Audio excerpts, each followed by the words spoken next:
자, 우리 수업 들어가겠습니다. 책은 455쪽이에요. 455쪽에 우리 지난 시간에 이론 쭉 배웠거든요. 근데 이거를 이제 이렇게 나눈 겁니다. 어떻게 나눈 거냐면 개인 수준의 보건교육, 개인 간 수준, 또 지역사회 수준. 그래서 이게 우리 쪽은 아직까지 한 번도 안 나왔는데 다른 쪽에서는 되게 중요시 여기는 게 이거거든요. 그 분류를 잘 하셔야 돼.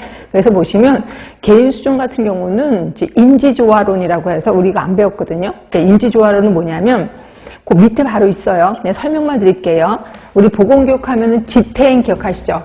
지식을 맨 처음에 보건교육을 하면 지식이 바뀌고 그다음에 또 반복하면 태도가 바뀌고 또 반복하면 행위가 바뀐다 라고 했었던 거 기억하실 거예요. 결국 모든 사람들의 행위는요 지식에 근거해서 행위를 하게 돼요. 결국 내가 A라는 지식을 갖고 있어 그럼 A스럽게 행동을 해요. B라는 지식을 갖고 있어 B스럽게 행동을 한다는 거죠. 결국 자기와 아는 것과 조화되게 행동을 한다는 거예요. 이거 우리 인지조화론이라고 표현해. 결국 그 사람의 행위를 바꾸려면 어떻게 해야 돼요? 지식을 바꿔주면 돼요. 지식을 바꿔주면 행위가 바뀔 거다. 이런 걸 우리 인지조화론이라고 하는 거고 이거는 개인 수준의 보건교육이에요.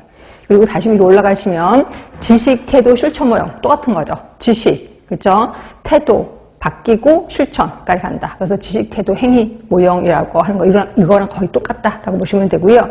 건강신념 모형, 건강진진 모형 예전에 배웠던 거 기억하실 거고 저번 주에 배웠던 합리적 행위론, 계획된 행위론 모두 개인 수준의 보건교육입니다. 그 다음에 또 하나가 이제 귀인이론이라고 있는데 귀인이론은 모든 행동에 원인이 있다는 거예요. 원인이 있다는 거. 근데 원인을 크게 두 가지로 나눠놔요. 내부적인 원인, 외부적인 원인.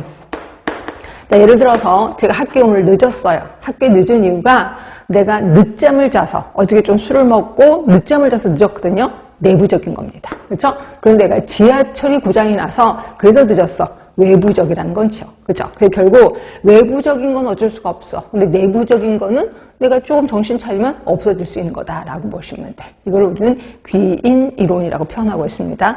너무 깊게까지는 들어가지 마시고 그냥 귀인 이론은 개인 수준의 보건교육이나 이렇게 알고 계시면 되고요.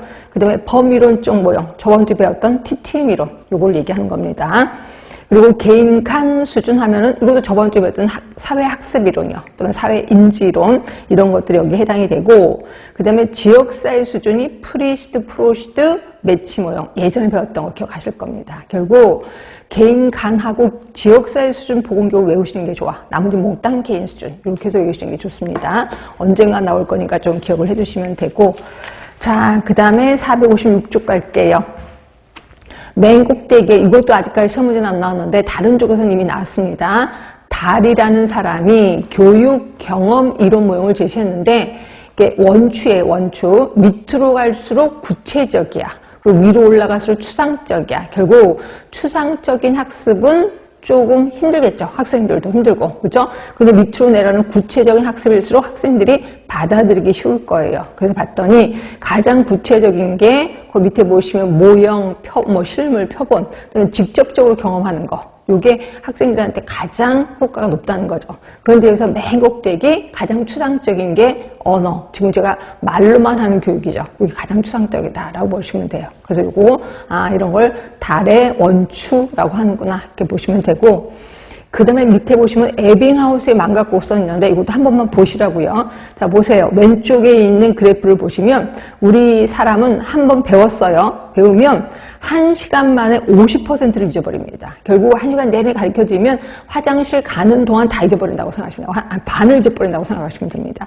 그러니까 어떻게 해야 돼요? 옆에 오른쪽으로 가시면 자, 한 번 잊어버릴 것 같아. 다시 한번 반복해. 그리고 또 잊어버릴 것 같아? 또 다시 한번 반복해.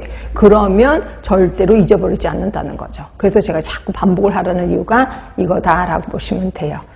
자, 그 다음에 우리 이제 보건교육 계획, 그리고 이제 수행을 할 건데, 자, 보건교육 계획은, 그러니까 보건교육 그 계획이 있고, 그 다음에 계획을 하고 나면 이제 수행, 집행을 합니다. 근데 이제 계획 단계에는 그러니까 이거 시험 문제 자주 나오더라고요. 보건교육 계획 단계 첫 번째 단계는 뭐냐? 이거 자주 나옵니다.